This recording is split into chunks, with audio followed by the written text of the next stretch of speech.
Bienvenue dans Bien avec son corps, le podcast qui aide les personnes qui veulent renouer avec leur corps à développer confiance et conscience grâce à une pratique du yoga accessible, tournée vers l'écoute de soi et la compréhension du mouvement et de l'anatomie. Je m'appelle Léa, je suis professeure de yoga et j'ai la conviction forte qu'en développant une meilleure conscience corporelle, en apprenant à se connaître, à se comprendre et à s'écouter, il est possible de développer une relation bienveillante et autonome à son corps. Pour cela, je vous partage l'état des connaissances sur le sujet, ainsi que des pratiques concrètes pour gagner en conscience et confiance dans votre corps. C'est parti! Bonjour et bienvenue dans l'épisode 5 du podcast Bien avec son corps. Dans cette première partie dossier, je vous propose de nous demander ensemble si notre rapport au corps est seulement le fruit de notre histoire individuelle et personnelle. Quelles croyances, ancrées en nous, impactent le rapport que nous entretenons avec notre corps ? Quels sont les apports possibles de la pratique du yoga dans ce domaine ? C'est ce que nous allons voir ensemble aujourd'hui. Je vous préviens, cet épisode contient un grand nombre de références à des sujets féministes qui pourraient chambouler certains mécanismes de pensée que vous aviez, inconsciemment ou consciemment, jusqu'à présent. Si cet épisode vous plaît, n'hésitez pas à vous abonner à ce podcast et à lui laisser un avis sur votre plateforme d'écoute préférée. C'est très important pour moi et pour la production de ce contenu. Vous pouvez aussi me suivre sur Instagram, @leayogaya, où je suis ravie de vous retrouver pour échanger sur ce que vous ont inspiré les épisodes. Enfin, si vous souhaitez amorcer une autre relation avec votre corps, j'ai conçu un programme gratuit de 21 jours pour vous aider à développer votre conscience corporelle à l'aide de pratiques courtes, simples et accessibles de posture, de respiration ou de méditation. Je vous donne rendez-vous dans les notes de cet épisode pour accéder à ce programme.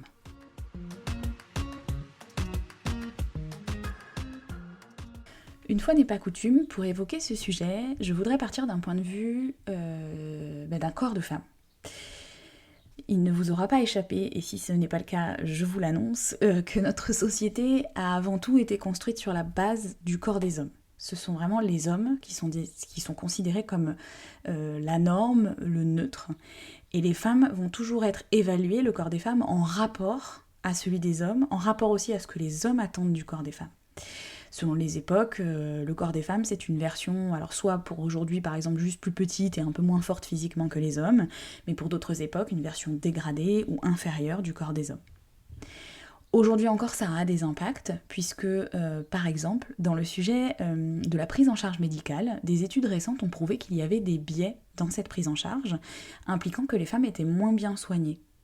En 2020, il y a une étude qui a révélé que les femmes avaient 2 fois plus de risques de souffrir d'effets indésirables lorsqu'elles suivaient un traitement, tout simplement parce que les professionnels de santé sont juste partis du principe que c'était des versions plus petites que des hommes, sans adapter les doses aux médicaments, et particulièrement en faisant des essais cliniques sur les effets secondaires, sur des populations majoritairement composées de sexe masculin. Cela vient d'abord du fait que à l'origine, on excluait souvent les femmes des études cliniques, ça peut se comprendre, à cause du risque d'exposition du fœtus pour leur grossesse future, mais aussi à cause des fluctuations hormonales liées au cycle menstruel. Mais du coup, on en a juste conclu en testant uniquement sur les hommes, notamment les effets secondaires des médicaments, que ce qui était valable pour eux le serait également pour les femmes. Ce qui fait qu'aujourd'hui, la plupart des médicaments qui sont prescrits aux mêmes doses, quel que soit le sexe du patient. Pourtant, cette erreur d'appréciation par rapport aux études menées pour mesurer les effets de certains traitements et des études médicales, elle est connue depuis le début des années 90. Et les études aujourd'hui continuent à ne pas prendre en compte le genre dans leur analyse. Ça a été le cas notamment sur les potentiels effets secondaires des récents vaccins qui sont sortis. Les effets propres aux spécificités féminines ont été étudiés beaucoup plus tard que les effets sur la population générale, c'est-à-dire la population générale égale les hommes. C'est ce que présente d'ailleurs Caroline de Pau dans son livre La santé des femmes, qui est un livre que je n'ai pas encore lu mais qui est dans ma pile à lire. Dans ce livre, elle pose le constat en fait que les femmes sont souvent moins bien soignées que les hommes, même si elles vivent plus longtemps, parce que les différences biologiques, mais aussi les stéréotypes qui peuvent exister entre les hommes et les femmes ne sont pas assez intégrés dans les parcours de santé au niveau physique et psychologique. Cette introduction fracassante en la matière étant faite, force est de constater qu'au niveau social aussi, le corps des femmes ne subit pas les mêmes attentes, les mêmes contraintes et les mêmes jugements que celui des hommes.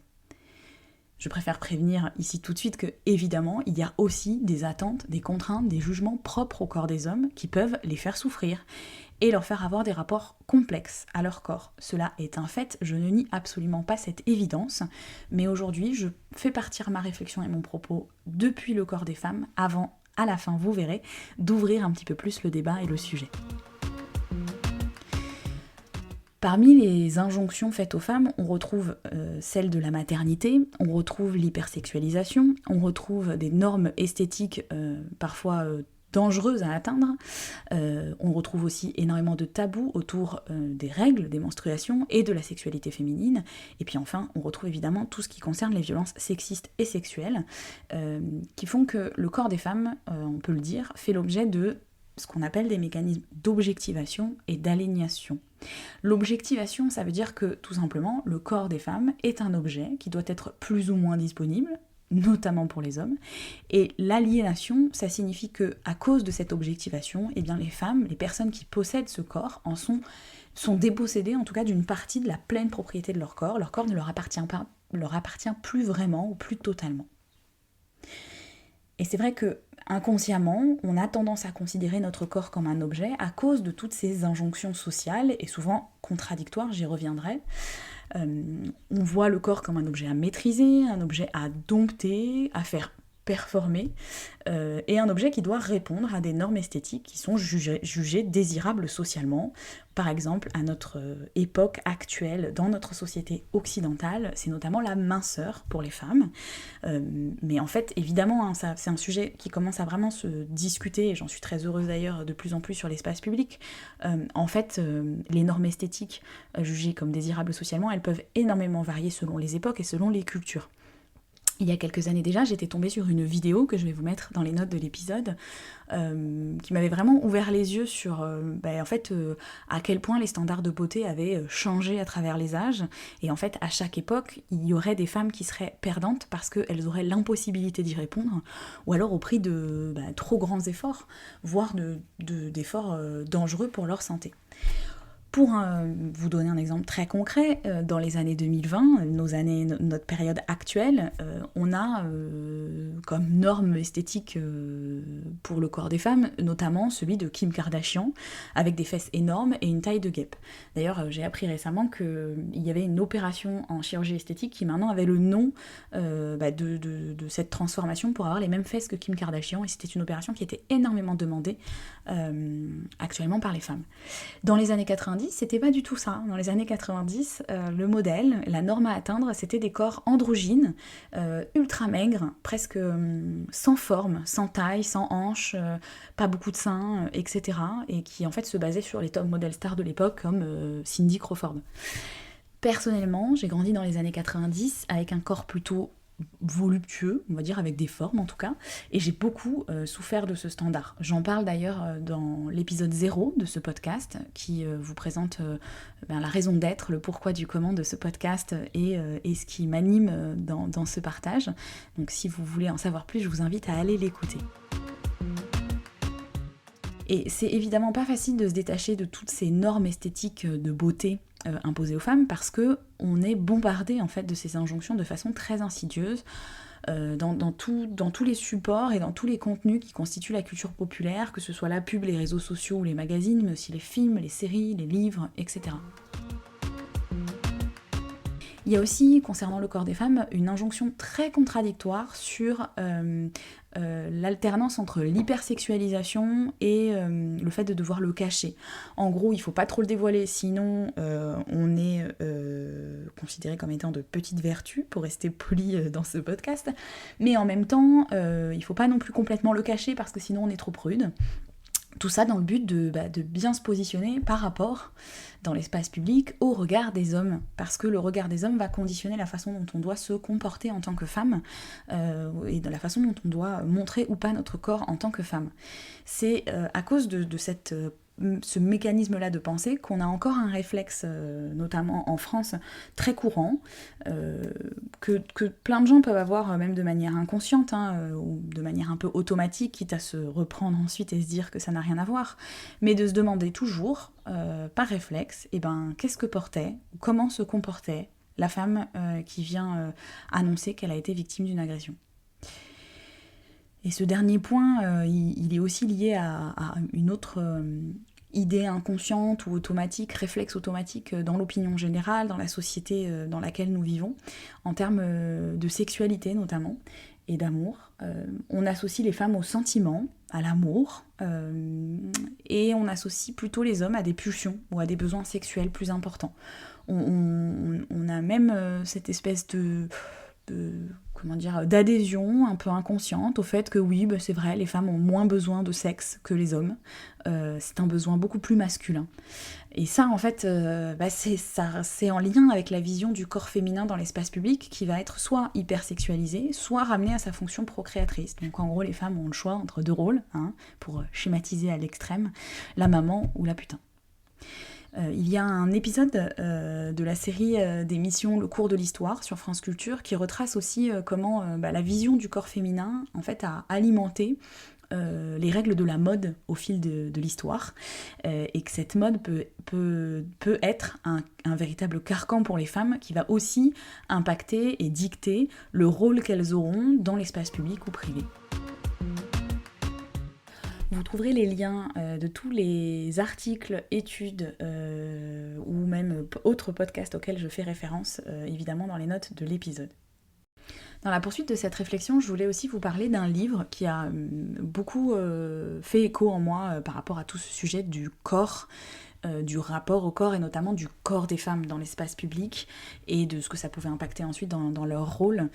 C'est le livre Les Grandes Oubliées de l'écrivaine Titiou Lecoq, dans lequel on apprend que en fait, la vision du corps des femmes et son impact pour leur socialisation n'a cessé de changer au fil du temps, mais souvent pour produire toujours le même résultat qui est leur asservissement.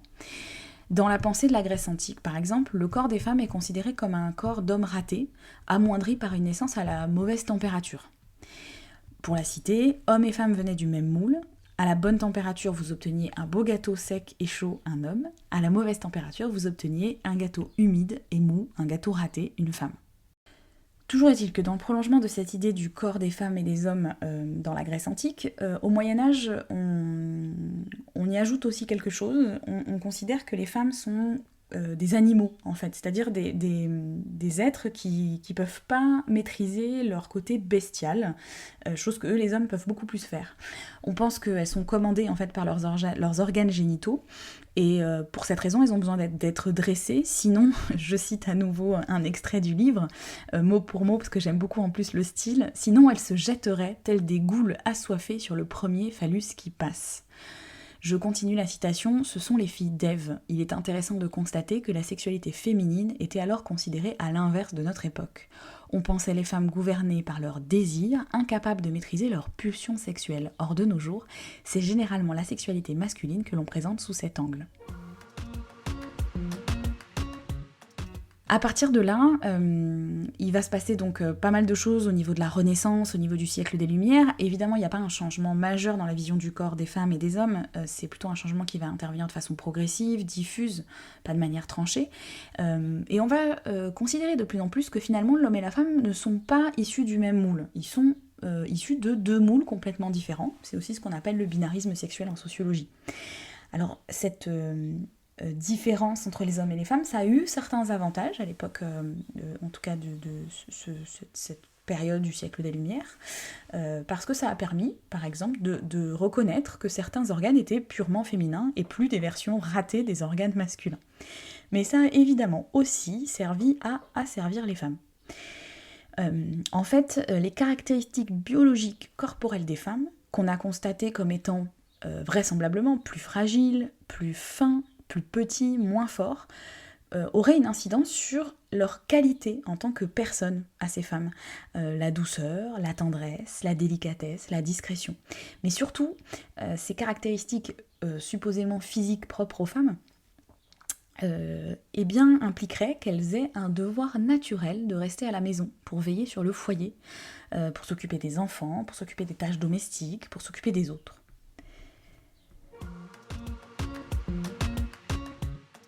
L'autre point, c'est que, en fait, du coup, Alors qu'au Moyen-Âge, le corps des femmes c'était un peu quelque chose de bestial, de diabolique, d'ailleurs c'est comme ça qu'on en est venu à la chasse aux sorcières entre autres. À partir du moment où on considère que en fait, les femmes sont fragiles, plus fines, plus petites, moins fortes, on commence à dessiner une certaine forme de perfection du corps féminin qui peut être atteint si on ressemble au modèle. On ressemble au modèle d'une femme qui doit être calme, réservée, timide, attentive aux autres. Ça devient vraiment un destin biologique dans lequel c'est même pas la peine de... c'est même pas la peine de chercher à échapper de cette condition. On a été faite physiquement pour cela. Je cite à nouveau Titu Lecoq, et pour la dernière fois, elle dit « Ces qualités sont inscrites dans notre corps, inutile de chercher à échapper à notre condition, nous avons été faites physiquement pour cela, la popote, la couture, les enfants, l'utérus prédispose les femmes à rester à la maison. » Et c'est comme ça qu'elle analyse en fait le fait qu'au siècle des Lumières, alors qu'on se bat pour l'égalité, la liberté, les droits de l'homme, eh bien les droits de l'homme sont ceux de l'homme et pas de la femme, parce que la femme n'a pas envie de tout ça, la femme de toute façon a besoin de rester à la maison et n'est pas sur l'espace public, alors que la liberté concerne l'espace public.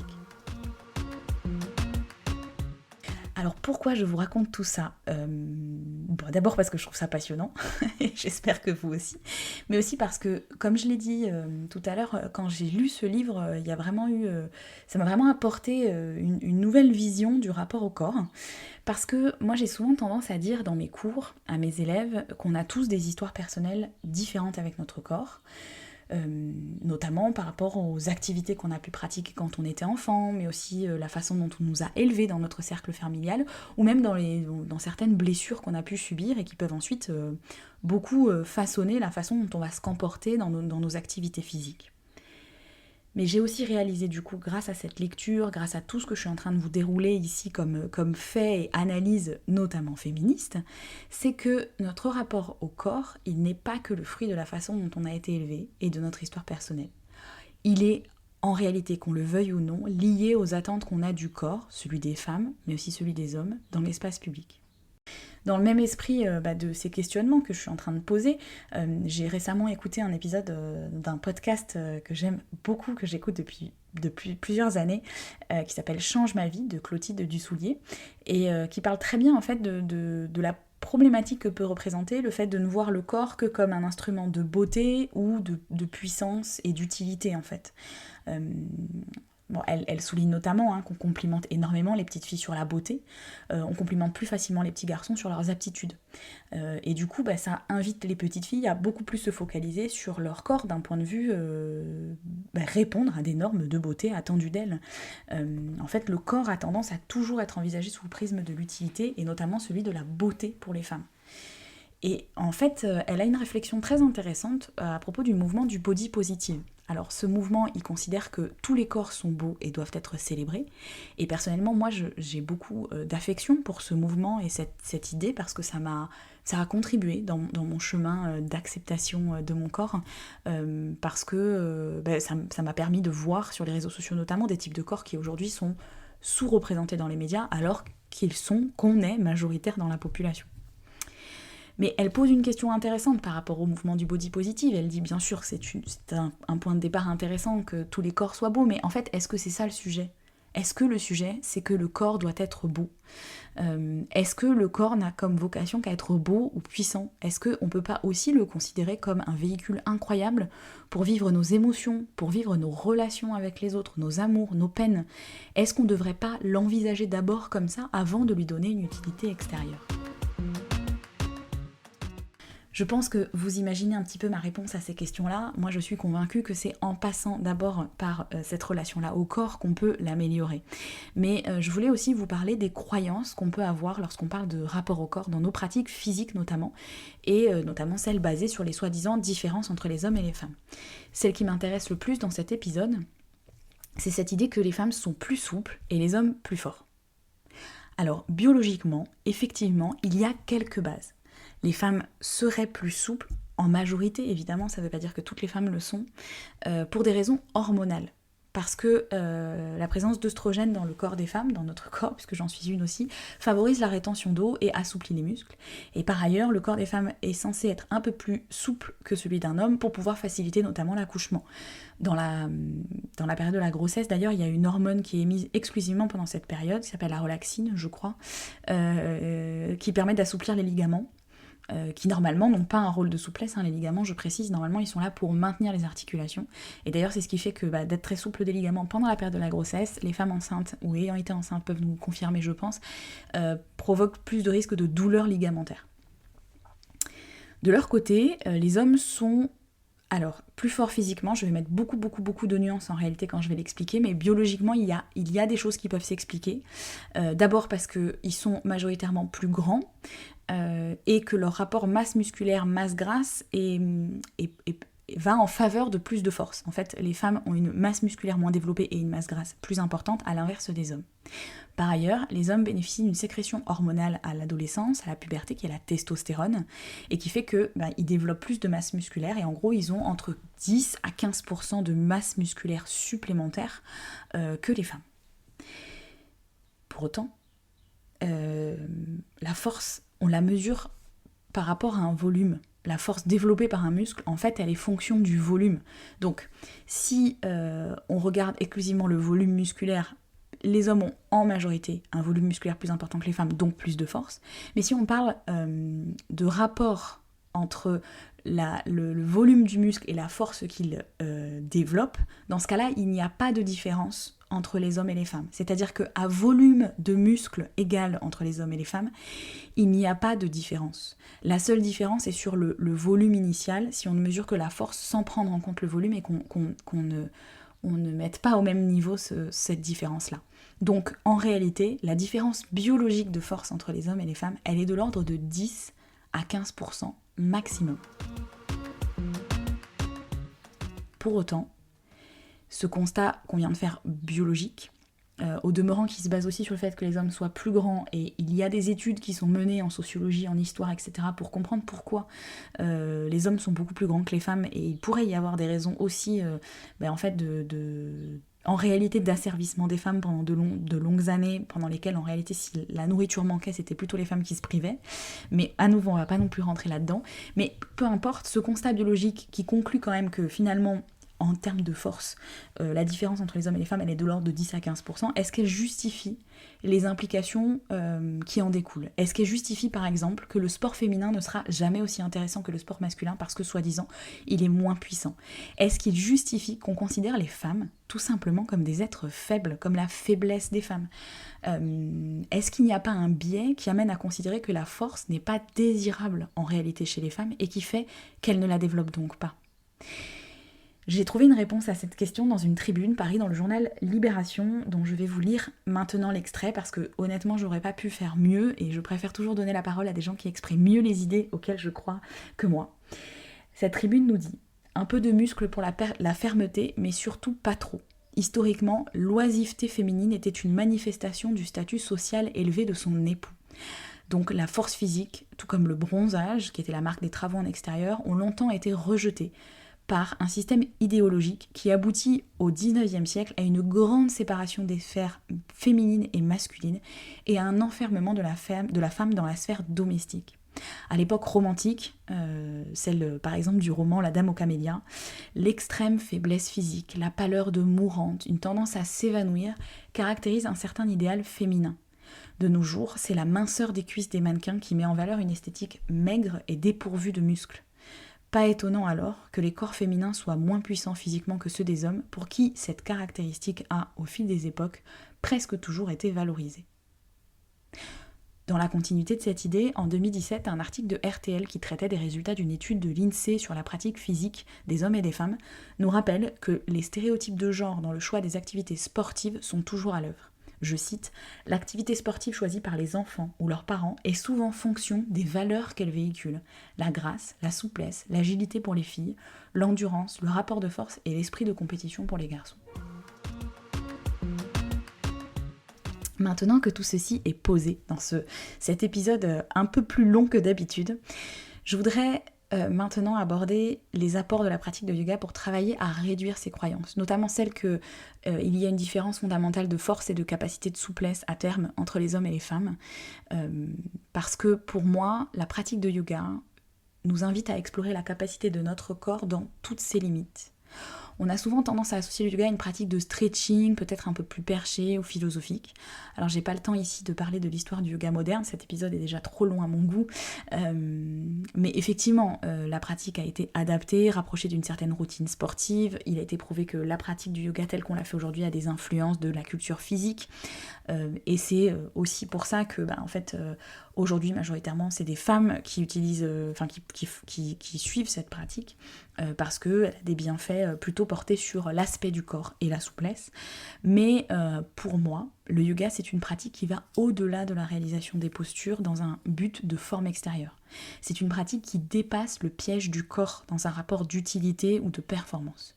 Les postures, qui sont par ailleurs un seul aspect de la pratique, je tiens à le préciser, et je vous prouverai dans l'épisode, dans la partie pratique qui suit ce dossier, les postures, elles invitent avant tout à se connecter à toutes les ressources intérieures dont on dispose, à venir travailler sa force en même temps que sa souplesse, à venir activer consciemment les parties du corps dont on n'avait peut-être même pas connaissance. Le principe même du yoga, par ailleurs, ce n'est pas d'opposer. On ne cherche pas à opposer la force versus la souplesse, la beauté versus la puissance, ou tout ce qui relèverait de l'émotionnel par rapport à tout ce qui relèverait du physique, et peut-être même tout ce qui relèverait d'une pratique où on va s'explorer soi-même, se connecter à soi, et une pratique où on va travailler son corps. Le yoga, ça invite à l'union, à relier toutes ces choses.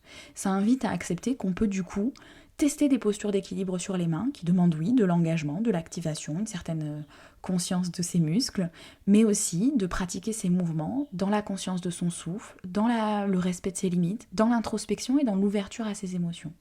Le yoga, c'est un état autant qu'une discipline qui va permettre de se libérer, selon moi, des injonctions sociales en renouant avec son corps, en découvrant ses limites et ses possibilités, en tâchant de ne plus opposer mais d'unir la conscience du corps avec celle de l'esprit ou de l'âme, si c'est quelque chose qui vous parle plus, au sens de quelque chose d'un peu plus large que juste le mental pur, qui inclut aussi les émotions, les ressentis et la conscience de quelque chose d'un peu plus grand. De façon plus pragmatique, le yoga, c'est aussi une excellente pratique pour développer sa conscience corporelle. Pour moi, c'est une pratique qui va permettre aux hommes de pouvoir s'autoriser à ne pas être que force, puissance et explosivité, et aux femmes de ne pas se positionner uniquement dans l'angle de la douceur, la souplesse, la grâce et peut-être inconsciemment derrière tout ça la faiblesse. C'est une pratique physique, mais dénuée de tout enjeu de performance, qui invite à s'écouter et pourquoi pas s'accepter au-delà des limites que notre contexte social nous impose souvent. Pour vous prouver tout cela, je vous donne désormais rendez-vous dans la prochaine partie pratique qui suit ce dossier, dans laquelle nous allons justement délaisser les postures, mais pas le corps, pour venir expérimenter la sensation d'un voyage immobile à l'intérieur de soi.